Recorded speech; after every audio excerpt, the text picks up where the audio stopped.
Shalom. Shalom. Yo, apa kabar Ker?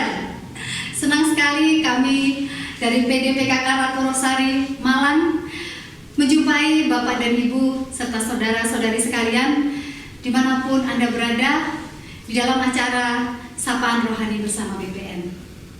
Dan pada kesempatan kali ini kami tidak lupa mengucapkan limpah terima kasih kepada Bapak dan Ibu yang sudah membagikan berkatnya untuk membantu kegiatan-kegiatan BPN, dan kami selalu merindukan bagi Bapak dan Ibu yang mau memberikan persembahan kasih, silakan ditransfer ke nomor rekening di bawah ini.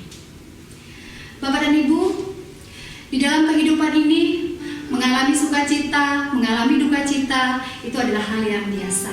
Demikian pula saat kita mengalami kegagalan atau keberhasilan, itu juga adalah hal yang biasa. Tetapi kita percaya bahwa di setiap peristiwa hidup kita, Tuhan selalu memberikan rancangan meskipun kadang kita tidak paham. Tetapi Tuhan selalu menyertai kita di setiap musim hidup kita. Dan mari Bapak dan Ibu, kita mulai persekutuan doa kita pada saat ini. Kita mau menyatukan hati kita. Kita mau menaikkan pujian syukur kepada Tuhan, sebab Tuhan selalu beserta kita.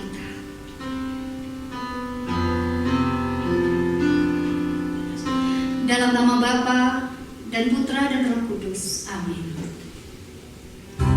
Ya Tuhan, segala pujian syukur kami naikkan ke hadirat-Mu. Sebab Engkau Allah yang baik, Engkau Allah yang setia. Engkau selalu ada bagi kami di dalam setiap musim hidup kami. Engkau selalu ada bersama-sama dengan kami, Tuhan. Terima kasih, Tuhan.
Terima kasih Tuhan.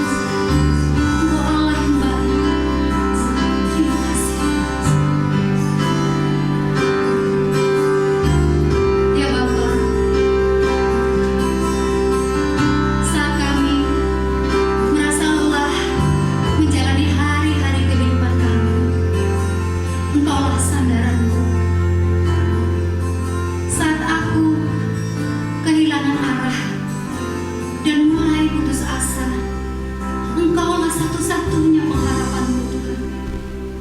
Dan saat aku mencari kekuatan Tuhan, Engkaulah satu-satunya yang kuandalkan. Engkaulah satu-satunya yang kupercaya Tuhan.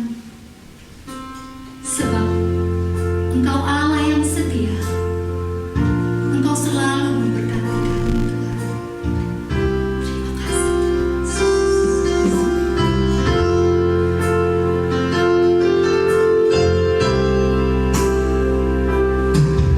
Engkau Tuhan yang setia, waktumu selalu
Terima kasih untuk lawatan-Mu bagi kami saat ini Tuhan. Kami sungguh merasakan kehadiran-Mu saat ini Tuhan. Kami sungguh merasakan kasih-Mu meliputi diri kami, meliputi jiwa kami Tuhan. Terima kasih. Terima kasih Tuhan Yesus.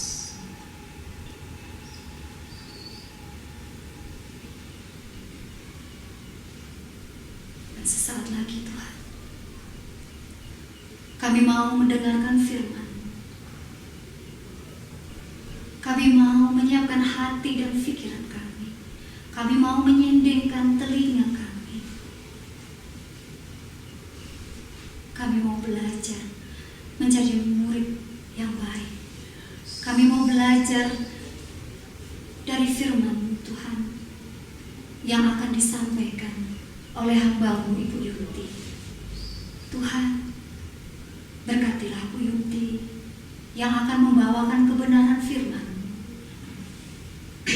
Sertailah lidahnya, sertailah dan berkatilah perkataannya, supaya apapun yang diucapkannya itu sungguh-sungguh berasal daripada-Mu. Itu sungguh-sungguh adalah perkataan-Mu sendiri, ya Tuhan. Bersabdalah Bapa, kami siap mendengarkannya.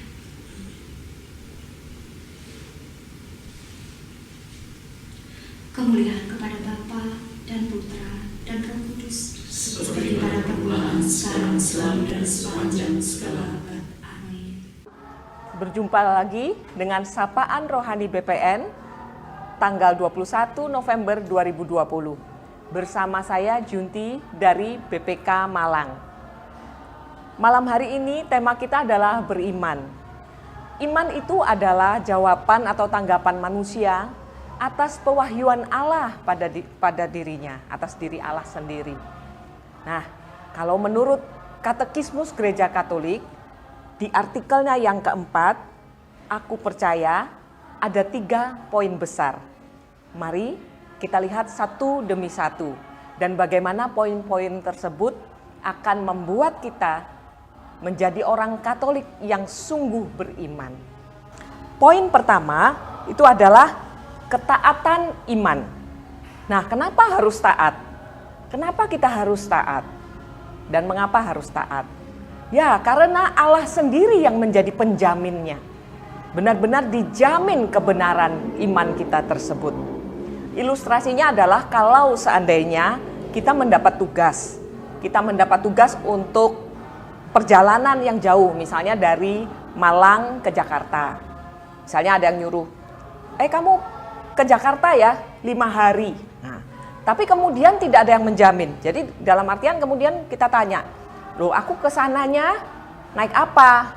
Kemudian sampai di sana siapa yang jemput? Aku di sana tidur di mana? Gitu.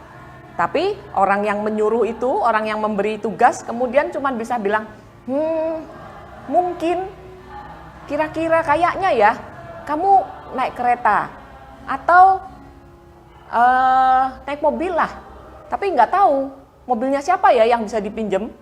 Terus sampai di sana, ya mungkin ada yang jemput, tapi mungkin juga nggak.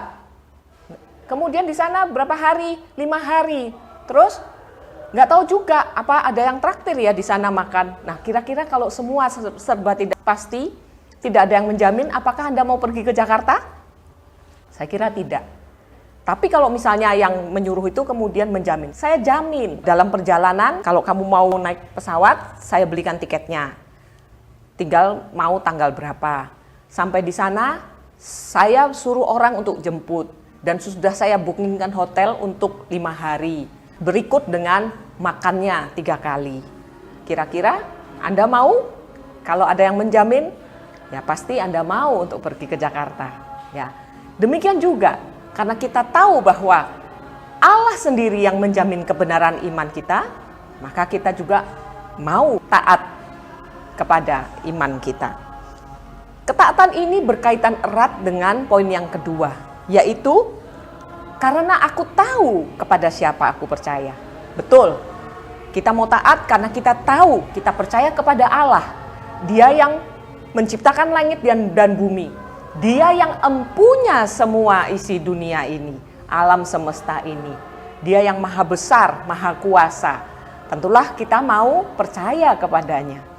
Dan yang kedua, Allah kita yang besar itu bahkan mengutus putranya sendiri untuk sampai ke dunia.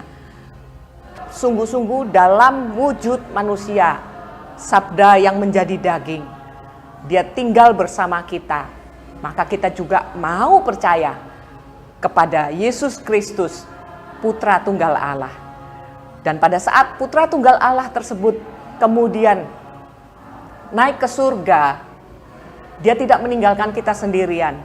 Dia meninggalkan kepada kita Roh Kudus-Nya.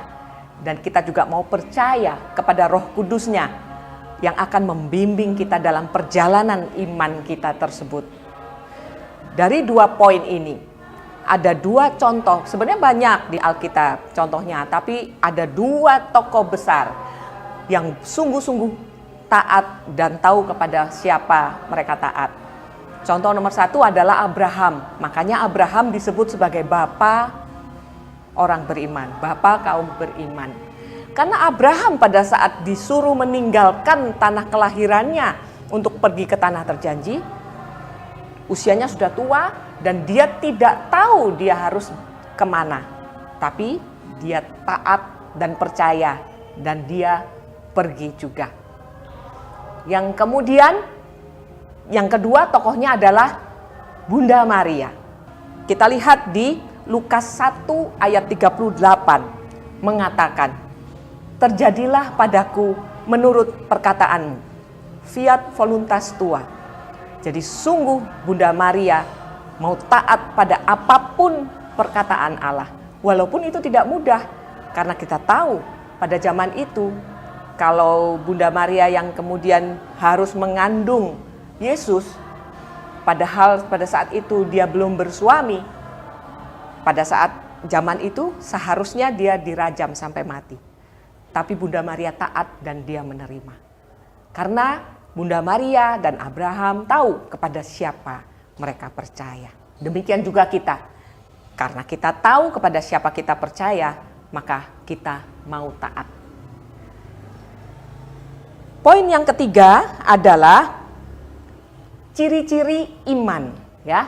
Karena ternyata iman itu bukan peristiwa satu kali jadi, tapi iman itu atau beriman itu adalah suatu proses, suatu perjalanan, dan perjalanan itu tidak akan berhenti sampai kita menutup mata, sampai kita mampu untuk bertatapan muka demi muka dengan Sang Empunya Hidup, dengan Allah sendiri, kelak di surga. Maka kita tahu kalau dalam perjalanan itu tidak mungkin jalan itu lurus lempeng kenceng, ya. Karena kalau kita jalannya lurus dan tidak menggok-menggok, akhirnya kita nabrak tembok. Jadi tentu dalam perjalanan ada belok ke kanan, ada belok ke kiri, ada tanjakan, ada turunan, barangkali juga ada lubang-lubang. Kalau orang Jawa bilang tuh gerenjel-gerenjelnya banyak, geronjalannya juga banyak. Tapi bagaimana kita juga mau taat dan setia dalam perjalanan kita tersebut. Kita lihat ya ciri-ciri iman. Ciri nomor satu adalah iman itu adalah rahmat. Dan karena iman itu adalah rahmat, maka manusia tidak akan mampu beriman kalau Allah sendiri tidak merahmati dia dengan kemampuan untuk beriman. Namun juga iman itu adalah usaha manusia. Maksudnya kegiatan manusia.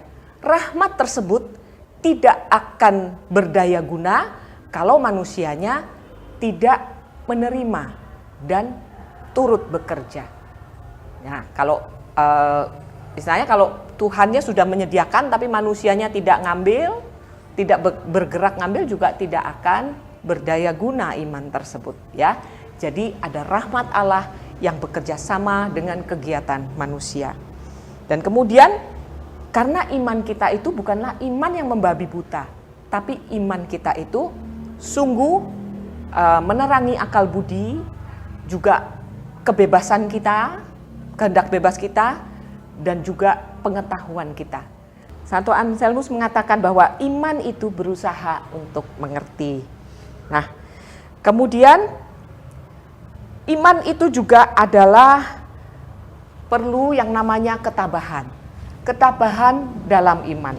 Memang sangat mudah untuk menjadi beriman atau taat apabila hidup kita itu baik-baik saja, tidak ada tantangan, hidup yang semuanya berjalan mulus sesuai dengan kehendak kita. Saya yakin bahwa tidak ada manusia yang hidupnya mulus-mulus saja.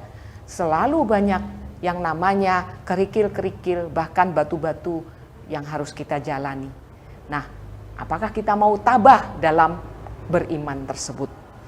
Dan kemudian juga bahwa beriman itu adalah ternyata suatu perjalanan untuk menuju kehidupan abadi. Jadi kalau kita mau taat, kita mau setia, dan kita mau tabah, kita pada akhirnya pasti akan sampai kepada yang namanya keselamatan. Dan kita akan sampai pada yang namanya kehidupan abadi. Ya.